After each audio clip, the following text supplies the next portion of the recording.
Selamat pagi anak-anak. Pada pagi hari ini kita akan belajar tema literasi tentang kehidupan nelayan pemburu paus dan festival Manee tradisi nelayan di Pantai Malo. Nah, silakan anak-anak lihat gambar ini. Ini adalah gambar nelayan yang baru saja pulang laut. Sekarang kita sama-sama perhatikan. Nelayan yang baru pulang melaut biasanya para nelayan pergi ke laut itu tidak sendirian, tetapi pergi secara berkelompok pada malam hari dan pulang keesokan harinya.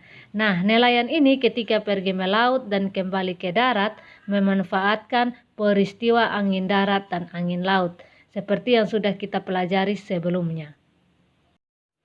Nah, manusia dengan alam tidak dapat dipisahkan. Alam menyediakan segala kebutuhan manusia dalam bentuk sumber daya alam. Manusia memanfaatkan sumber daya alam tersebut untuk dapat bertahan hidup. Lingkungan laut itu juga memiliki potensi yang sangat besar. Potensi laut dapat dimanfaatkan oleh masyarakat untuk kegiatan ekonomi.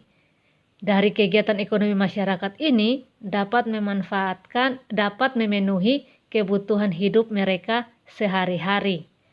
Nah, anak-anak, berikut ini beberapa contoh potensi laut oleh masyarakat. Yang pertama, contohnya pemanfaatan potensi laut dilakukan oleh nelayan. Ya, jadi nelayan menangkap ikan di laut. Kemudian potensi laut yang berikutnya dimanfaatkan oleh para pembuat garam. Jadi, para pembuat garam ini memanfaatkan panas dari sinar matahari untuk menguapkan air yang ada pada garam, sehingga menjadi kristal garam. Nah, kalau para nelayan ini memanfaatkan potensi laut itu dengan berbagai teknik, ya ketika menangkap ikan juga ada tekniknya. Ada yang dengan cara memancing, menjala, menjaring, memanah, dan juga menombak. Nah, anak-anak, tahukah kalian ada hal yang unik pada tradisi nelayan di Desa Lamalera, Nusa Tenggara Timur, dan juga di Pantai Malo, Sulawesi Utara? Kira-kira apa tradisi tersebut? Ya, sekarang coba perhatikan dulu gambar yang ada ini. Kira-kira apa yang ditangkap oleh nelayan ini? Ya, nelayan ini sedang menangkap paus. Jadi, tradisi unik yang ada di Desa Lamalera adalah menangkap paus atau tradisi berburu paus. Akan tetapi di sini mereka hanya memburu paus yang sudah tua saja. Paus yang masih muda akan mereka kembalikan ke laut lepas. Daging dan minyak paus yang berhasil mereka tangkap akan dibagikan ke seluruh warga desa.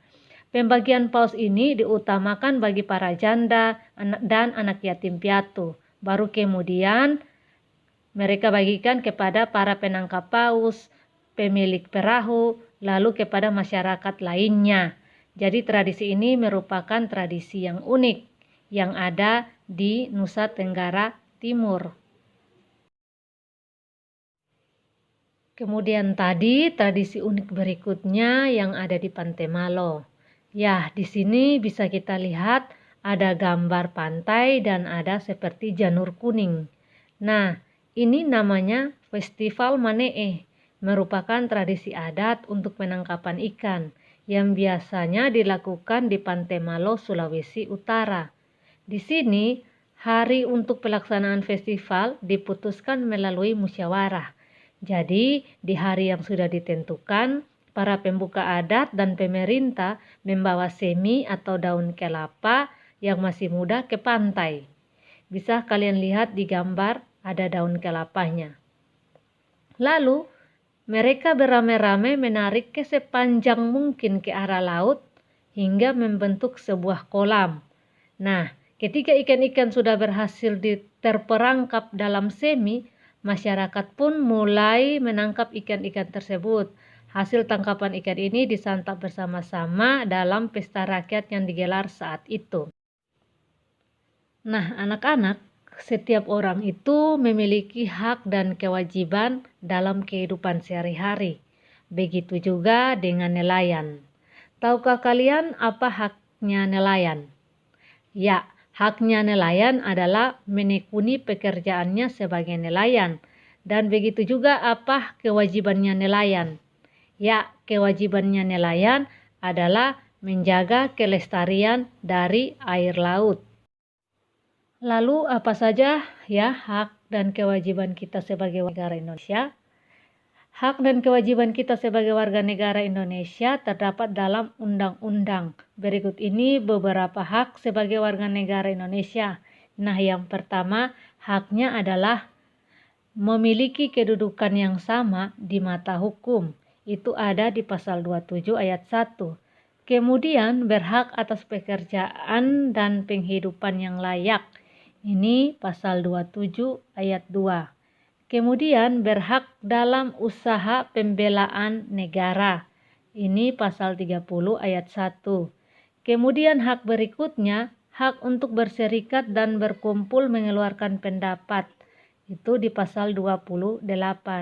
Hak yang berikutnya, bebas untuk memilih, memeluk, dan menjalankan agama dan kepercayaannya masing-masing. Pasal 29 ayat 2. Kemudian berhak juga untuk memperoleh pendidikan dan pengajaran. Pasal 31 ayat 1. Dan berhak untuk mempertahankan wilayah NKRI dari serangan musuh. Pasal 30 ayat 1. Jadi ini adalah beberapa hak kita sebagai warga negara Indonesia. Jika kita memiliki hak, maka kita juga punya yang namanya kewajiban. Nah, apa saja kewajiban kita sebagai warga negara? Yang pertama, kewajibannya adalah membayar pajak. Ya, ini ada di pasal 23A. Kewajiban yang selanjutnya, menjunjung hukum dan pemerintahan. Ini ada di pasal 27 ayat 1. Kemudian, ikut serta dalam upaya pembelaan negara. Ada pada pasal 27 ayat 3. Kemudian, menghormati hak asasi manusia dan tertib dalam kehidupan bermasyarakat, berbangsa, dan bernegara. Ada pada pasal 28C. Kemudian ikut serta dalam usaha pertahanan dan keamanan negara, dan juga mengikuti pendidikan dasar, dan pemerintah juga wajib membiayainya. Jadi ini adalah beberapa kewajiban kita sebagai warga negara Indonesia. Baik, silahkan anak-anak kerjakan tugas berikut ini. Di tugas